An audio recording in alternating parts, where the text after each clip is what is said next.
When most people think of the perfect life, they imagine a life filled with fine dining, infinite romantic partners, fame, status, wealth, and luxury. They imagine a life of infinite power, being able to fulfill any desire they wish. But if power was all you needed to be happy, that means every wealthy business owner, A-list celebrity, and gangster would be happy. But that's clearly not the case. No examples are needed.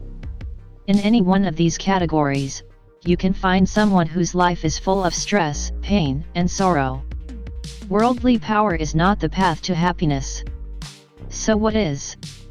Power over yourself. According to the ancient Greek philosopher Epicurus, the key to happiness lies in mastering your own desires. When you desire the right things, happiness is the natural byproduct. So what are the right things?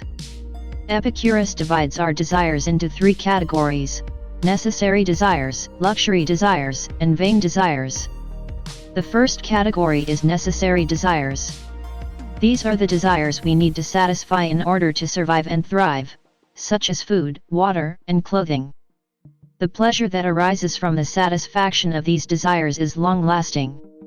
Just think about how good it feels to no longer be hungry, thirsty, or cold. There's a calm, lasting satisfaction that comes with gratifying necessary desires. The second category is luxury desires. These desires are natural to have and feel good when they're satisfied, such as eating fine food and buying a really nice car, but they're ultimately unnecessary according to Epicurus, and the pleasure they bring is short-lived. Not only that, but they can often bring more pain than the pleasure they provide. For example, eating too much junk food can provide short-term pleasures but produce bad long-term health effects that ruin your baseline level of happiness. The final category is vain desires. These desires are boundless and can never be truly satisfied, such as fame, power, wealth, and status. These desires come with a lot of stress, pain, and misery. As any YouTuber can tell you, if what you desire are views, that desire will never be satisfied. When you begin creating content, you think that 1,000 views per video will make you happy. But when you reach that and it doesn't, you think 10,000 views will make you happy. Then 50,000, then 100,000, then 1,000,000, and so on. At some point, you realize that desire can never be truly satisfied. According to Epicurus, the person who desires only what is necessary will live the happiest life. The person who wants only what is necessary is like the person who just wants a cup of water to satisfy their thirst. Their desire is easy to satisfy and brings long-lasting satisfaction. The person who wants luxury is like the person who also wants flavoring in their waters so that it'll taste good. It takes more work to satisfy this desire, and the pleasure it brings is short-lived.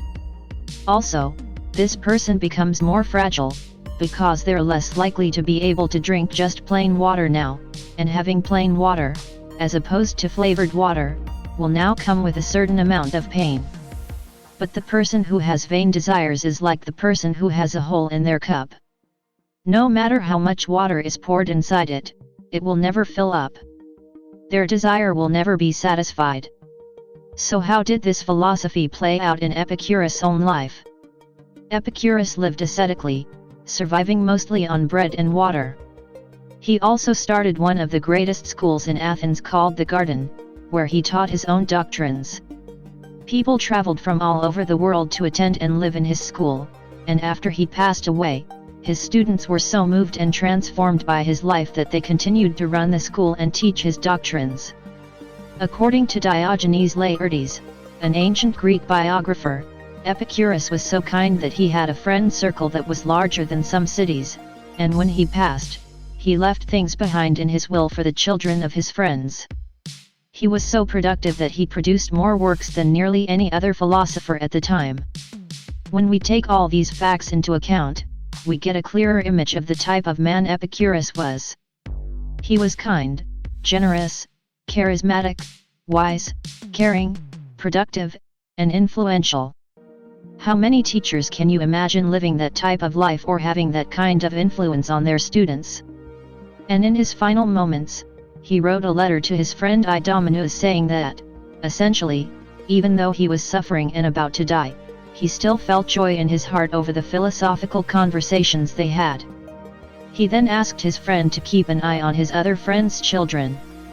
Even in the face of suffering and death, he remained grateful, joyous, and caring of others.